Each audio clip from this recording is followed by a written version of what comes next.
to our closing event for the 2021 CLIMB Internship Program. I think most of you are aware that CLIMB stands for the Collaborative Laboratory Internship and Mentoring Blueprint. And it began as a partnership in 2015 between UMSL, University of Missouri St. Louis, where we are, and the Jennings School District. And it has expanded since then so that we are now in 4 school districts, in addition to Jennings, University City, Rittner, and Riverview Gardens. And so we hope to continue to broaden our reach. These are all districts in North St. Louis that have exceptional students whom we are pleased to be able to offer these opportunities.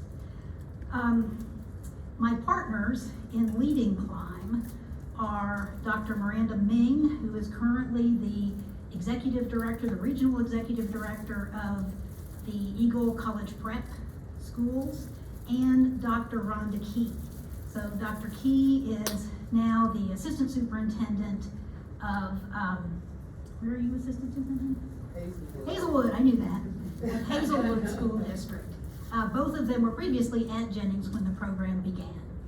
I want to also acknowledge, I want her to have an opportunity to come up here and say a couple words, but I want to also acknowledge that we have had since the beginning a substantial, sustaining private funder who wishes to remain anonymous, who believes that CLIMB and programs like this are essential for the future of our community and our society. We also have had supplemental funding from a number of organizations, from the TRIO Foundation, as well as the Webster Groves Nature Studies Society. And so we thank them as well. We thank them for their support in this important effort. Dr. Key, can you come and say a few words? I'm going to be very short and just say thank you to the parents for allowing your students to participate in this program. When you're parents, it's very hard to trust your children in the hands of other people. Without your support and without you allowing your children to participate, this program would not have existed. And I also want to thank those people from UMSL, professors. This is truly an example that it takes a village. It takes a village to provide these opportunities for our students. So it's not about me, it's about the students. So I'm going to sit down. Once again, thank you very much. Thank you all for participating.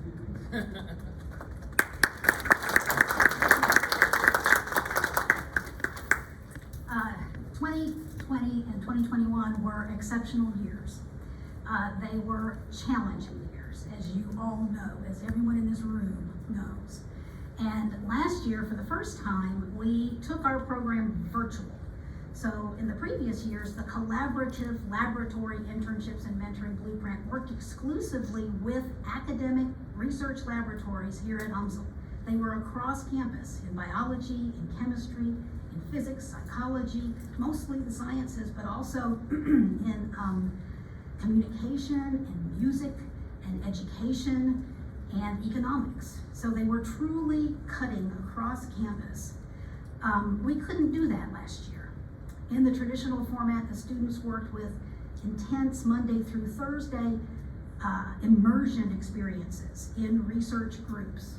On Fridays, we got together and we talked about career counseling sessions and had advisors come in from college application organizations and members of our community who have career paths of interest to the interns, and we're able to talk to them about how they did what they did. How did you accomplish this? How did you decide where to go to college, and so on.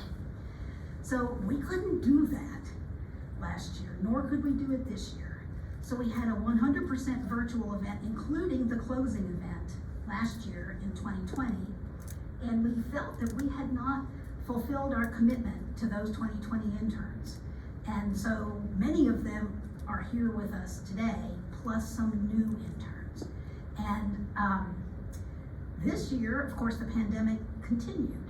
And we partnered with faculty members, Amy Dunlap, who is here, right there, raise your hand, Amy, and Nathan Muchala, who I think is in Brazil and couldn't be here today. But They had put together a program that was looking at pollination biology in apple gardens here in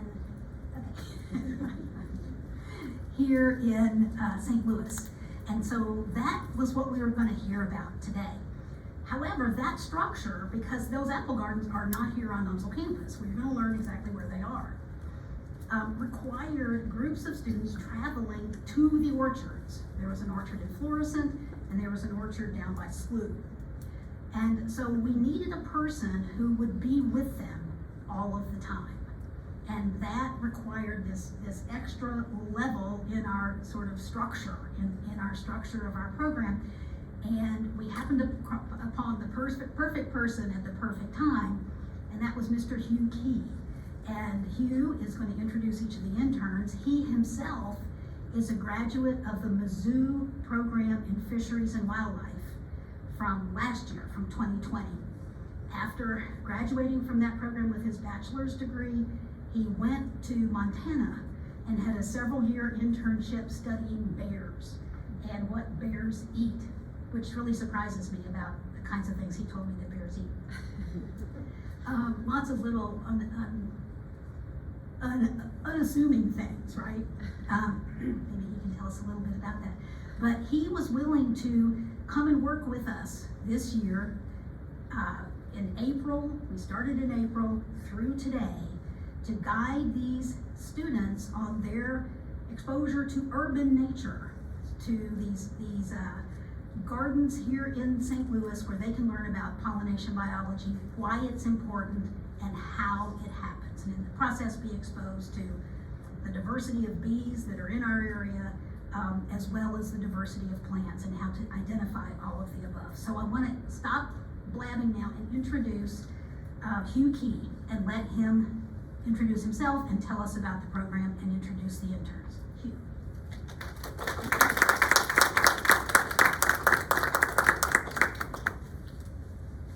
Thank you, Dr. Parker, for that introduction. I'm sorry. First of all, how's everybody doing tonight? Good. I like the enthusiasm. So my name is Hugh Key. I'm the program supervisor / mentor this year's client project. Oh, mask off. Okay.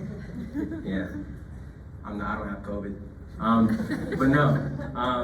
So yeah, like Dr. Parker said, I graduated from the University of Missouri last spring, 2020 spring, in fisheries and wildlife. And I worked at a job in Montana looking at grizzly bears, which was pretty intense. And then I went on a little drought to just recover from that treacherous behavior. And then now I'm here working with these students. So yeah, this year's climate project was focused on bee pollination, looking specifically at bee behavior, bee preference of flowers. And you know, Climb is a really good program because it covers all kinds of facets. It covers biology, it can cover psychology, it covers, you know, it even covers music. And the goal of it is really to just, you know, get develop these technical skills for these students and, you know, bring them in, you know, kind of teach them about research and learn how to conduct research, the ins and outs of research, so they can kind of use it to, you know, further along their education in college and just develop lifelong skills as well. And, you know, this year we had 10 interns and they worked really hard, you know, with this project, and they had a lot of fun doing it. We had some good times. So without further ado, I'll just introduce the students and then they'll present to you guys. So first we have Emma Al Samurai.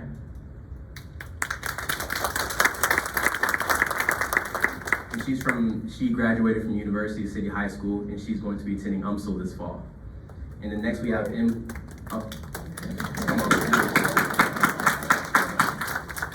Next we have Elizabeth Kaloch.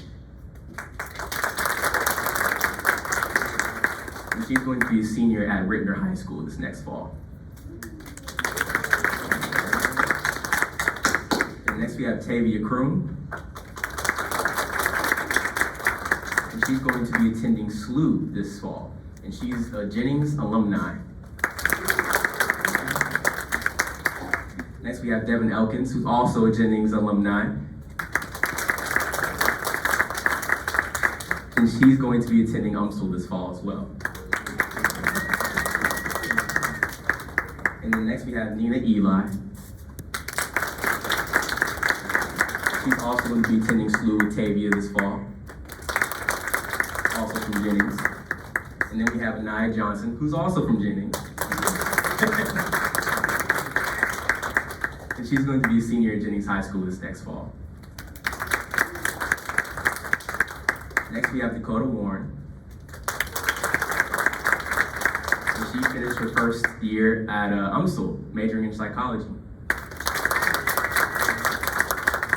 Also Jennings alumni. And next, we have Javon Watson. And he's going to be a senior at Riverview Gardens High School this next fall. And then our next intern, unfortunately she couldn't be with us today, but her name's Kayla Williams, and she's also going to be attending at Jennings as a senior this next year. We'll see. And last but not least, we got Gregory Wilson, also from Jennings, but he's going to attend UMSL this fall. So yeah, these are our 10 interns, and then without further ado, they're gonna show you what we did this summer.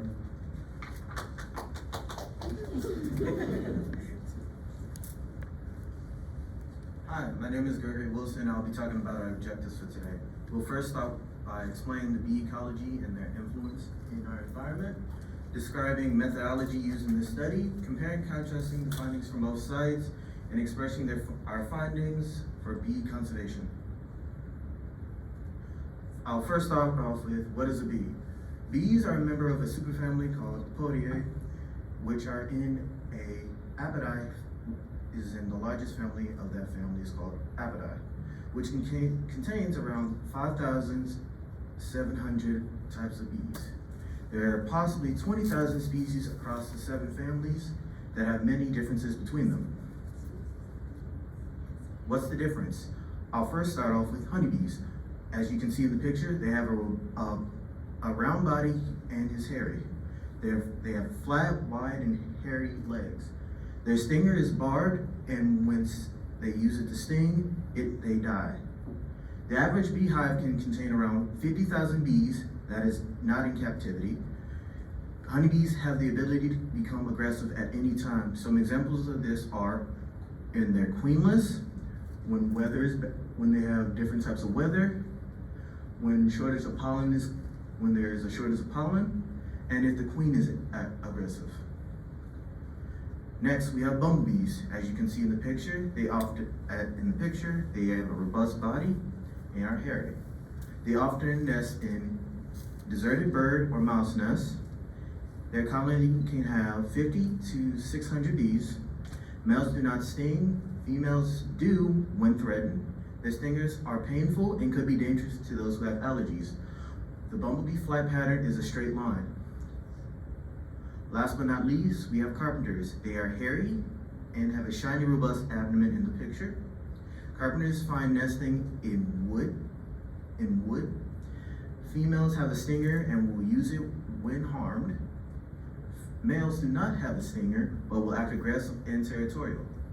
Carpenter's flight pattern is a bombing or darting through the air.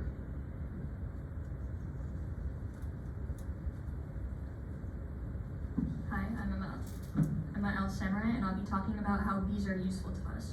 So bees are useful to us because they're a keystone species, which means that if they were taken from our ecosystem, our environment would begin to deteriorate.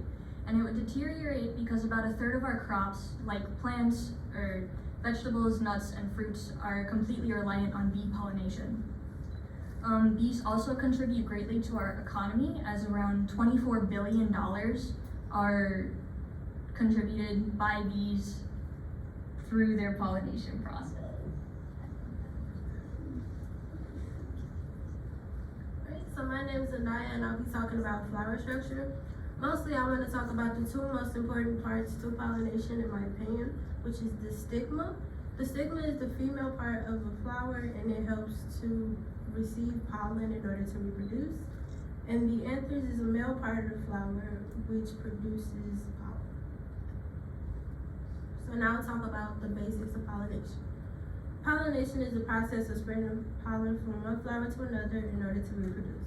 It can either happen by wind or by a pollinator. and I'll be focusing on my pollinator. So when a pollen grain is moved from an anther to a stigma of another plant, pollination occurs. Some insects that help with pollination are bees, wasps, and flies. Pollinators usually transfer the pollen grains of a flower to other flowers indirectly, and they are usually attracted to those flowers, and that can be by smell or usually by color, and light can also contribute to a factor of how the color is perceived by a certain bee.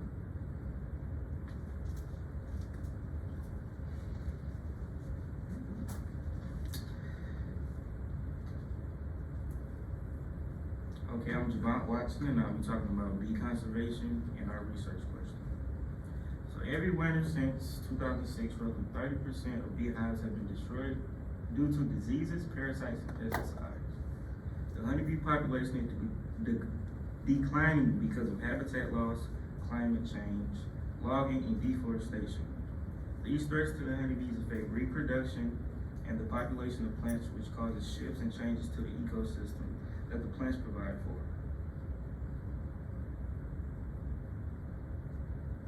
Our research question.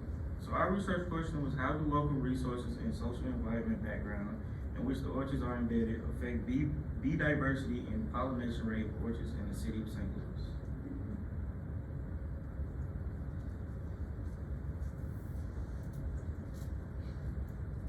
My name is Dakota Warren, and I'll be explaining to you what we were actually doing while we had a chance to go in person to these sites. So these sites in the pictures are the Slough site and Fluorescent. We were actually located within these red boxes. That's where all the trees were. Now, between these two sites, there's a little bit of a difference. The Slough site was actually managed by the university, so there was more of a diversity between the tree types, while Fluorescent was managed by the community. And it was located outside of the public, so it was more widespread. And Fluorescent and Slough had an assortment of apples, apricots, cherries, and comfreys, while Slough also had plums, peaches, grapes, blueberries, raspberries, pears, and pecans. So this did allow for us to see a difference between bee preferences, and we'll explain more about that later on in the presentation.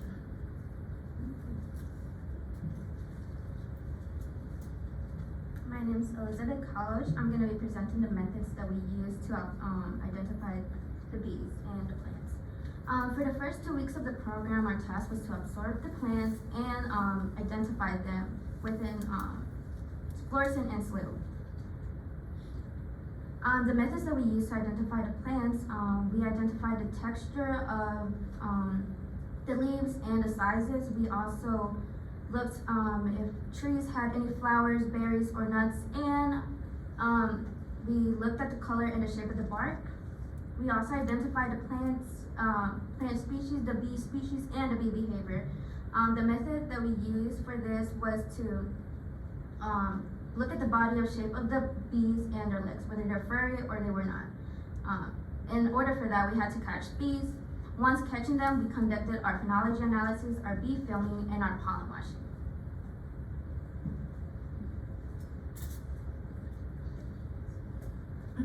Good evening. My name is Nina, and I'll be talking about the phonology. So with this, we selected 8 unopened flowers from which we took pictures of every 30 minutes. The information we collected was the diameter of the flower, the tree ID number, the time the flower was observed, and if the anthers were larger than the stigma, and if they were open or closed. This process was repeated 3 times. Both the morning and afternoon members were split into 2 different groups, and different trees were documented. The trees we documented were apple, plum, cherry, and the comfrey flowers. After taking these measurements and pictures, we recorded the data into our field notebooks. Bee filming. So when we decided on what tree to film, it was based off of bee preference or random selection. We would film one side of the tree for about 5 to 10 minutes with the GoPros. To record, we would either strap the GoPro onto a branch of the tree, hold it, or place it on the ground to watch the bees interact with the flowers. This process was repeated twice and through different angles of one specific tree. And in between each film, we made observations and recorded the position of the GoPro, the tree type, and bee presence, and we documented this on 4 data sheets per day. Pollen washing. So to get our pollen, we would have to catch the bees in these little vials that we had. After we caught them, we would put them into this bucket of ice for about 15 minutes. And then after the bees were asleep, we would place them onto this petri dish. We would take some jelly and we would gently dab the bees down with the jelly. with artesian sticks, and then after we took the gel, we covered it with some dye, and then we melted the dye down. And then we would take a cover slide and put it over the gel. Then we would label the lab slide with the location, the plant, the genus of the bee, who caught it, and the date. And while we were all doing this, the bees would wake up and it would fly away unharmed.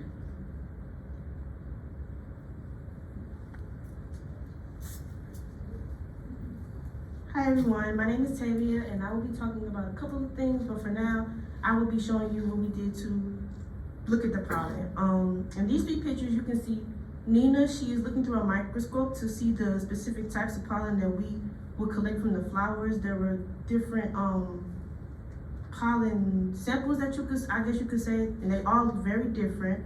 On the last picture, that's an example of an actual lab slide. That is what the pollen looked like. It wasn't hard to see in the microscope, but it did look a little weird if you didn't have it. In order to see the pollen really well, you would have to zoom in on the microscope using the 3 knobs at the top so you can see the plane, I think that says accessories, and the scope. That is how you can zoom in and zoom out. And the brightness can be changed as well. And this is really what all it took for us to see the different types of pollen and for us to identify them.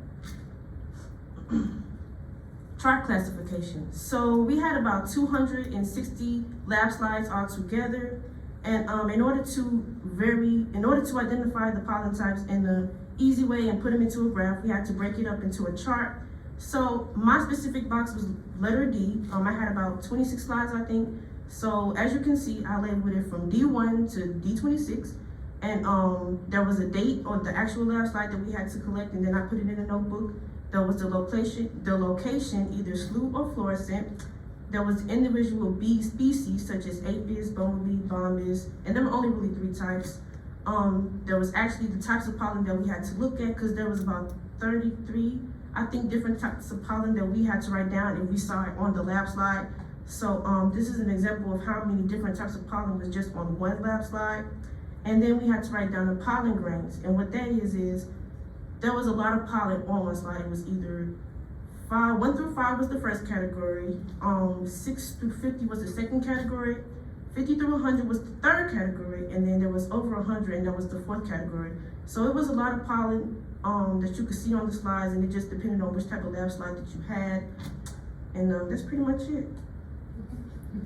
And this is the next slide that Dakota will be talking about. So getting a closer look at the 2 sites, this is a view of the Fluorescent Site. Now this site was more open, as I said before, and it's a flat ground where there were about 20 trees. Now this site relied on pollinators that lived in the area, so they didn't have a hive for bees to populate any of the trees. They depended upon passerbyers. So these bees might be populating other flowers. They weren't dependent upon this site. So since this site lacked greater diversity in plants, it also lacked the necessary bees as well. So this is why some of our data is smaller compared to the SLU site, because of their lack of bees. So in comparison between the 2 months that we were there were April and May. So we saw that the bees avoided coming out on cold, rainy days, and they most of the time started to show up around 10 a.m. Now the Fluorescent Site did have little to no bees, as I said before, and they were limited to only the apple trees and cherry trees at first. But once we went into May, the comfreys and the white clovers started to bloom, and the bees had more competition with the bombas, which means the bumblebees, and their diversity was able to expand upon the different plants.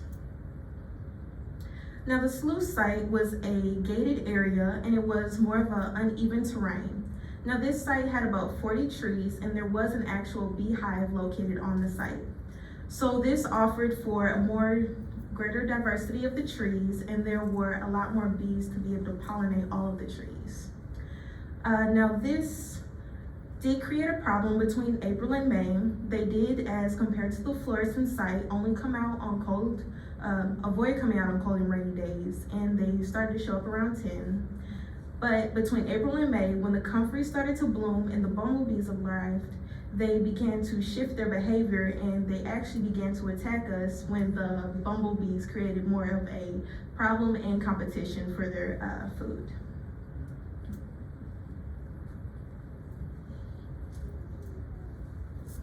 Okay, plant diversity and growth at the SLU site. So these are just a couple of pictures of the plants that we saw at the SLU site. The picture with the small rose petals that's like a rosy color, that's a picture of an apple tree. Yes, or lilacs. I'm pretty sure that's lilacs, I was wrong. The picture that you see at the bottom, the pinkish picture, that is a picture of the apple tree. And at the top is a picture of the comfrey. These are pictures of the trees before they bloomed. As Dakota mentioned, SLU had a larger amount of trees, a total of 40 to choose from. There were apple trees, plum trees, cherry trees, pears, apricots, and comfreys. At the SLU site, apple, cherry, and plum trees were the most attracted by the honeybees. When those bloomed, the bees moved on to the comfreys as their main source of nectar, which makes sense when you look at the data later on because the bees also started to move on to the dandelions and white clovers. This transition happened during the later parts of April to early May. The trees didn't take long to blossom at all, maybe about a month or so, but this could seem that way because we went to that site every Tuesday and Thursday. During the last 2-3 weeks of our data collection, the SLU site had been the most visited since the Fluorescent Site had not seen any bee activity for a long time because of a snowstorm we had in April, which you may remember. For the this is a picture of the plants close up after they have bloomed. In the middle, you can see it's a picture of a comfrey plant. The purple petals is what the bees went for. And then the cherry tree fruits, those are 2 pictures of the fruit zoomed in. You can really see the little green, like circular fruit, I guess. These are just pictures of what they look like zoomed in. For the next topic, we will be talking about plant diversity and growth in the Fluorescent Site. And so the Fluorescent Site didn't really have a big variety of plants for the bees to choose from, but it was enough for them to still get enough pollen and for us to be able to catch the pollen off of the bee. There was apricot, apple, and cherry, and the bees were mostly attracted to apple trees and cherry trees. After all the trees stopped blooming, we didn't see much because of a snowstorm that came in late April, which I already mentioned. And later on in the season, white clovers and comfreys were introduced as well. The bees were attracted to what was mostly in front of them again due to the lack of plant diversity. Honeybees were still the main source of pollen collection for us, but bumblebees and carpenter bees had shown up at moments as well, which is the competition thing that was already mentioned. We caught those as well, but that was only for a short amount of time. Carpenter bees were the only bees spotted during the last 2 to 3 weeks of our research in the field. These are some more pictures that I took of not just me, but these are some more pictures of the Fluorescent Site after the plants had bloomed. Farthest to the left is what the apples look like right before they bloomed into an actual apple. In the top middle is a picture of a comfrey plant. You can also see the little white before it turned into purple. At the bottom middle is a picture of a green onion plant. I guess you can eat it, I haven't tried it. To the left is a picture of a comfrey plant fully bloomed. Those are the purple petals that I mentioned earlier. And at the bottom, I said the left, I meant the right. The bottom right is a cherry tree fully bloomed.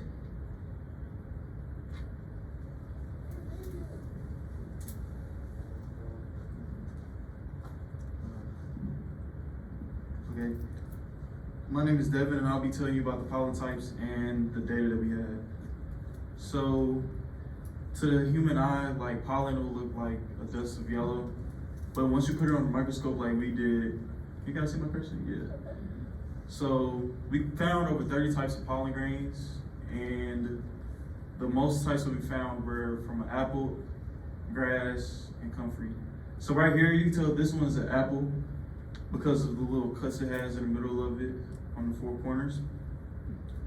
And then most types that we found were really unidentified, so we just called this one type 24. And it has a lot of cells around it, and you see a big nucleus right there. And then the next picture is going to be of the comfrey, which is the one we found most. So right here, you can tell it's a comfrey because of the line through it, and it kind of has a Death Star look. Now, once you're looking at pollen under a microscope, sometimes it can be real hard to tell like what is what. So for example, this one right here, this is also a comfrey. It's the same one as this one, but this is the top point of view of it. And then for the next one, it's just kind of show you some more types we found. So this one is an apricot, and you know it's an apricot because of the little tiny circles around it. And this one right here is a dandelion. And as we're talking about dandelions, we came to find out that was the most unique one that we found. So I went, and this is a picture from a dandelion plant. And you see how it's all green and yellow right here, and then you can tell that it's from a dandelion also because of the hexagon shape it has. This one right here is from a pine. You can tell because of the two circles around it and just because of how big it is. So I mostly wanted to create a graph for you guys just so you can see the difference between the bees. So right here is a graph for the aphis, bombus, and Zlycopa. Now those are the genus names for honeybee, bumblebee, and carpenter bee. So as you can see right here, we mostly caught all of the bees from SLU, and most of the bees were honeybees. We caught some bumblebees later on through the month, and we only caught about one carpenter bee. And the next graph shows you the plant that we caught her off of the most. So starting off in April, we mostly caught all of our bees off of an apple tree, and we caught some off of dandelion and white clover. But as soon as the comfrey started blooming, late April and beginning of May, we started exclusively catching them off the comfrey. And we also caught one off of the hive and cherry, and we caught some off of the bush weeds. Now right here, this data is from both slides. But the reason it's different is because some groups, they had more information on that specific date, so they was able to put down more numbers. So this is kind of to show you the dates that we caught the bees on and how much we caught. So right here you can see that April started to fall off, and then the beginning of May when the comfrey started blooming, that it shot up. And we would switch from sites between Monday and Tuesday and Wednesday and Thursday. Monday and Wednesday we would go to Flo, and then Tuesday, Thursday we go to SLU. So this one right here, this is a fluorescent day. We didn't catch anything right there, but the next day we caught about 33 bees at SLU, and so on and so forth.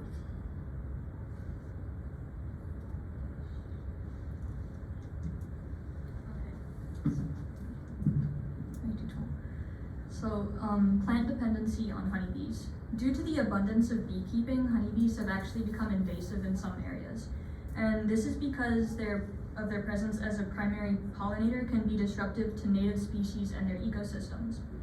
So, honeybees' frequent visits to the same plants can cause a one-sided dependency, which will make it harder for native pollinators to do their jobs, as the plant will no longer respond well to their pollination attempts because of how accustomed they've become to the honeybees.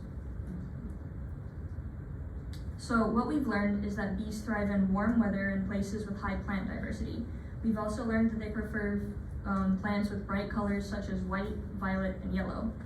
In terms of conservation, we've learned that groups such as the NRCS, which is the National Resource Conservation System, are helping improve bee population by planting wild grasses to improve their grazing lands.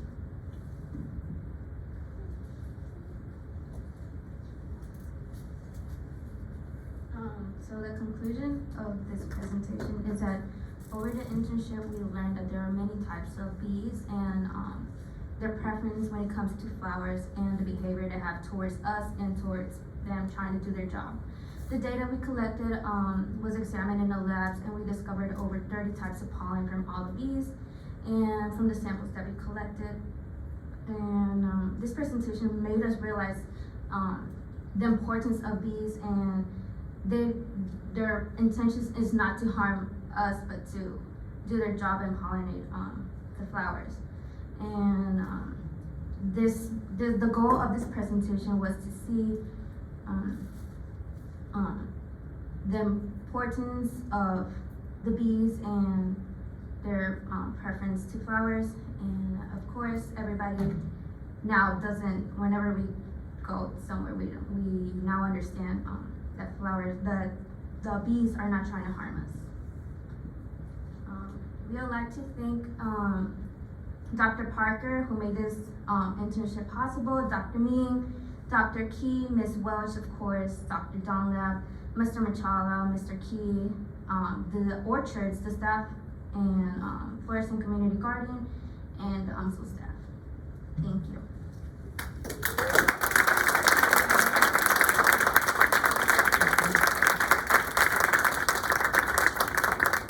Any questions you would like to ask? I have a question.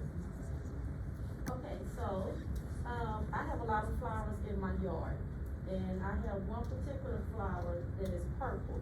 It blooms and then it go away, then it blooms and go away. So when we're outside on the patio, these huge bumblebees come around that purple flower. So are they trying to, when they come around us and we run, or they trying to attack us because that's, the flower is theirs? The purple flower, or how does that work? Because they hang around this one purple flower that's in our yard and they stay in that area. Bumblebees aren't really aggressive unless provoked, so as long as you're not doing anything to like intentionally make them mad, you should be fine. Like if they're coming around you, it's just because that's what they're like. They won't attack you unless they feel the need to, or unless they feel threatened. Can you guys step up to the When microphone you answer a question, step up to your mic. so we can hear you? Sorry.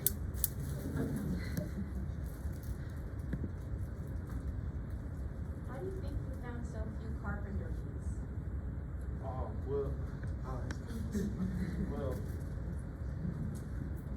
Well, the data, it shows like the bees we caught, and carpenter bee is really aggressive, and the vibes that we had were small, so we didn't want to try and catch them. We only caught that one by luck, really, because,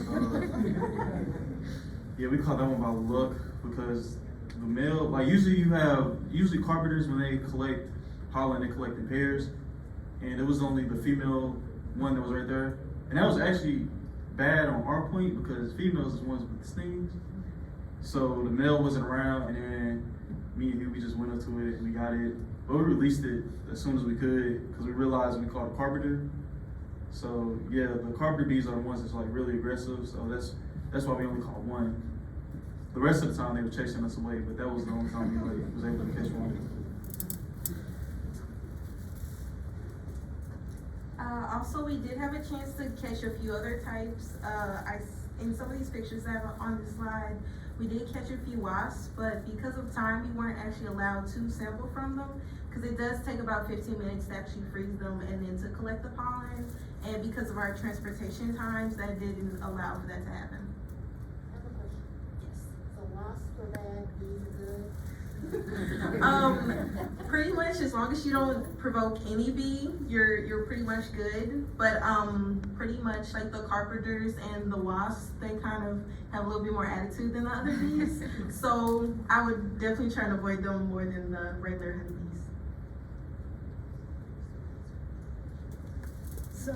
So how did you catch the bees without getting stung and without making them mad and without upsetting, a whole swarm to come after you, and then get them in that little vial? All right, so to catch those, we would have to when they were busy on the flowers and trying to get the nectar and the pollen, we would have to sneak up on them and scoop them out and close the lid real quick for them to do for us to catch them. But it was it was scary at first, but then after a while it became easy. They was on some days they was chill, It was fun. It was a good experience. But you can see little vials right there. That's how small they were. Yeah, they were tiny. So we would just have to scoop them up. You see how this one is just sitting right there. We would have to come up behind it, scoop it, and then we take the lid and we close the lid up. So that's how we would catch it. We ain't go near the hive or anything like that because some people did. I did. But that's crazy to do that. But yeah, just getting on the flower when it's trying to get its food, you should get it.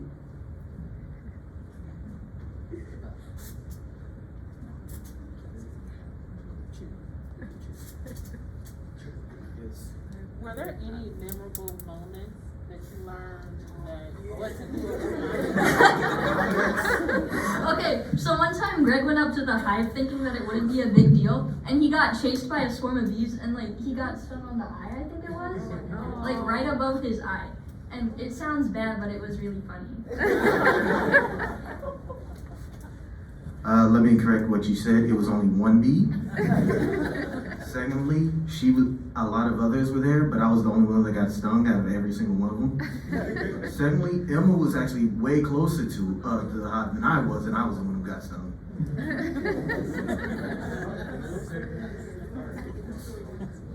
Which one? Alright. It's a lot of stories that we have, mostly dealing with like the transportation there. I'm just saying we got lost a couple times. We got on the wrong train a couple times, but the one that's probably most memorable is when a guest came in the orchard with us at SLU, and it was just like a chill day. We really didn't see any bees. We didn't really see any bees, and she came in there. She was like real interested in what we were doing and things like that. So we was all sitting down, and that was the beginning of May, and they were really going for the comfy, so they were super aggressive. And like that day, they kept landing us, trying to sting on us. So then the lady, she went over, she looked at the hive. I don't know why. But she was looking at the hive, and she was like a lot closer than what she should have been. And then some bees got into her hair. And then when she came over there, she didn't notice, and we all noticed like you got bees in your hair. And then she started freaking out. So then Hugh, he tried to get the bees out, but he was using his phone, and like that dug the bees in deeper. So then that's when like the whole swarm was coming out. We had to like disperse. So that was probably the funniest one. I tried to swoop it out, but it wasn't working. We had a video that time.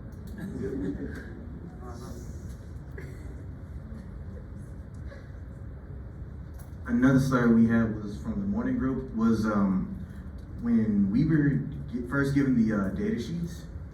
Hugh didn't know if he had the data sheets or not, and when he didn't, he ran after Dr. Dunlap and yelled, "Dr. Dunlap, the sheets, we need the sheets."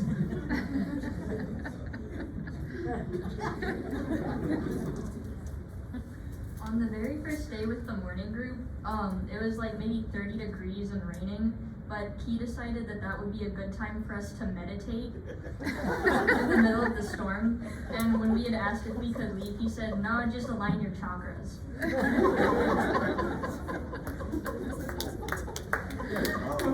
By the way, we do not meditate. We just played rock, paper, scissors.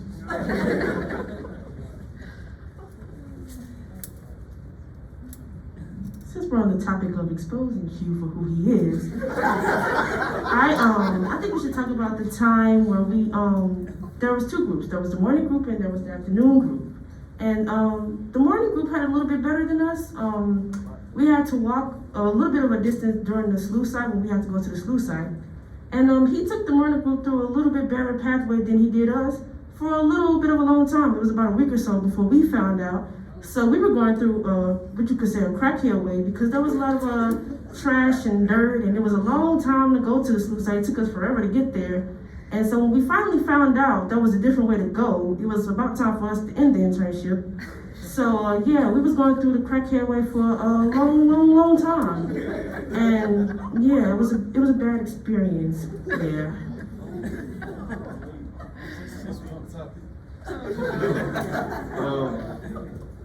Hugh left us in a hailstorm, and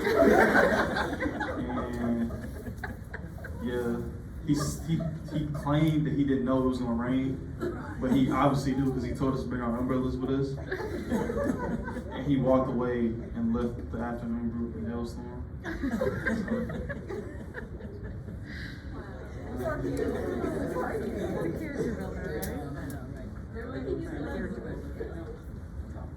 We have had a serious question from the back row. For somebody to please explain, once you walk up on a bee and catch it in a vial, how do you freeze it? And what does that require? Because you're working out there. So did you take a whole bunch of stuff with you every day that enables you to do all that? So talk about the freezing and kind of the logistics of how this all happened. Okay, so when we would travel, he would have his suitcase with him, and he would have the vials in there and like this styrofoam cube of ice with him. So like after we caught the bees, we would just put them in like that little thing of ice, a little cube of ice, and what else did you say? So how long did you leave them, or was it? Did you just watch them to see? Oh no, so the cube came with a lid, so we just put the lid on top and we just leave them alone for about 15 minutes, Okay. and then they would be like the honeybees, they would be like frozen like in like 15 minutes. So, but like if you caught like a bumblebee, that would take a bit longer. Like the bigger the bee, the longer it had to be in there. So, but the smaller, less time it had to take. Is that it?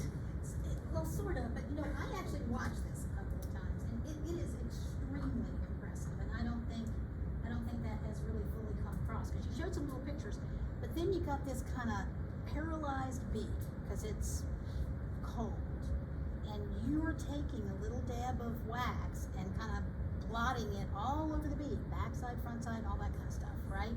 Yeah. Then you put describe that. Oh, so it would just be like, so like the little jelly we would use, it was just like a little circle of it, and like we would just like tap it. We would like tap it a couple times, and then like it would get a lot of pollen on it. Like if the bee had a lot of pollen, it would be a lot of pollen on that jelly piece, and then we would just melt it afterwards. So could you see the pollen on the piece of jelly? Oh no, you couldn't see it. And then you melt it. How do you melt it? You're in the middle of a field. So we would have these lighters, and we would just like light it underneath it, and like sometimes if it got like too windy or too cold, we would have to use the suitcase to cover up the lighter so the flame wouldn't go out. Sometimes like the jelly and the dye would melt, and other times it wouldn't. So like that's why some of our data like wasn't there, because it wouldn't melt sometimes and we couldn't see it. But like when it melted down, you could see like the pollen and everything on there. So yeah. Anything else? I actually have about 1,000 questions, but I'm not dominating. But I do want to ask just one. If we're going to do something like this again, see, when people like you conduct a first field season on a project, you really think the first field season is just to kind of figure out how to do it, right? And then on the subsequent seasons is when you know how to do it, and now you can go in and ask really kind of more focused questions, and you can really kind of be more precise about it because you know what you're doing. You haven't had to spend all the weeks of just kind of figuring things out. What would you ask if you were going to do it again next year? I'm not asking you whether you would like to do it next year, but if you were, what questions would you ask? Oh, so I would ask like first, like I would like want us to go like deeper into like how the bees work with each other.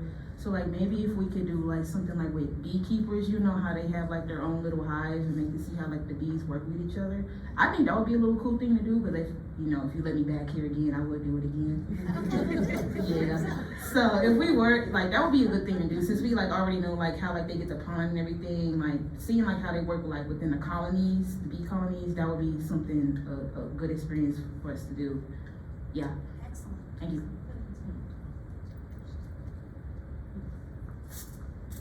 Any other questions?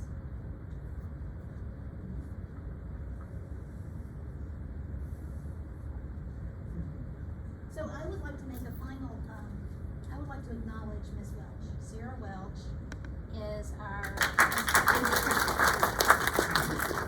she is the person besides Hugh Key who really worked most closely with the interns, getting them on board, getting all their paperwork done, because it's a paid internship, so they had to be hired, and that requires a bunch of processing of paperwork and keeping up with people's timesheets and all that kind of stuff. She did that, and we owe a lot of thanks to her for kind of managing the logistics of that project. Thank you so much.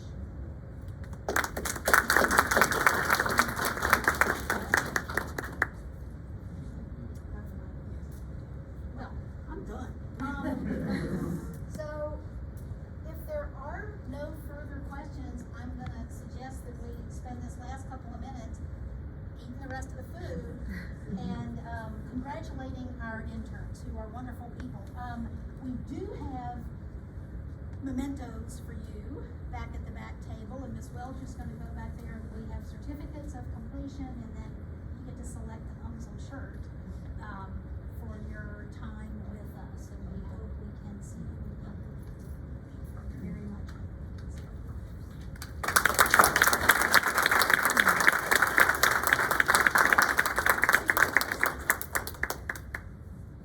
Sorry, this is the last thing. Even though we do joke around with you a lot, he was the reason why we made this internship was fun, entertaining, and everything else, as well as everyone being here, doing what they need to do, and making us improve as people. I hope you're back here again so we can have more fun and do more topics like this again.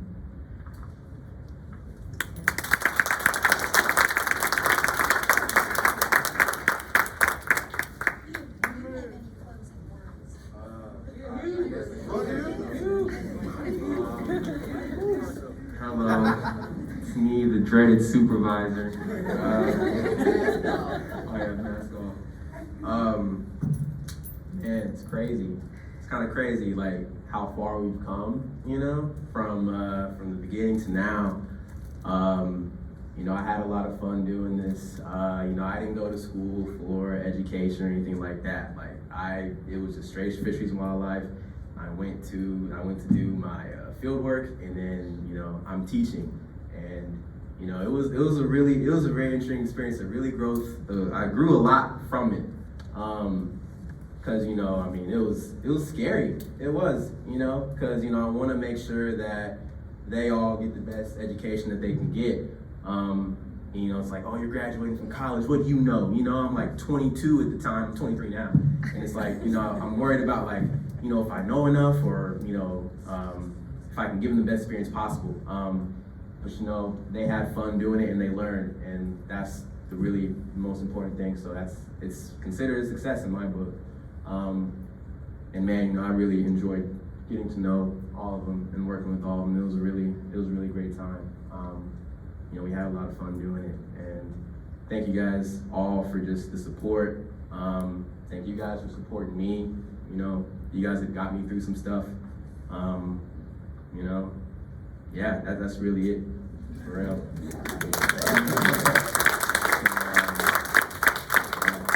Coming out, and yeah, eat all the food. There's a lot in there. So, Sarah, would you call out name by name as people can step back and receive their certificates and pick a shirt, please? All right, these are just in alphabetical order. So Emma,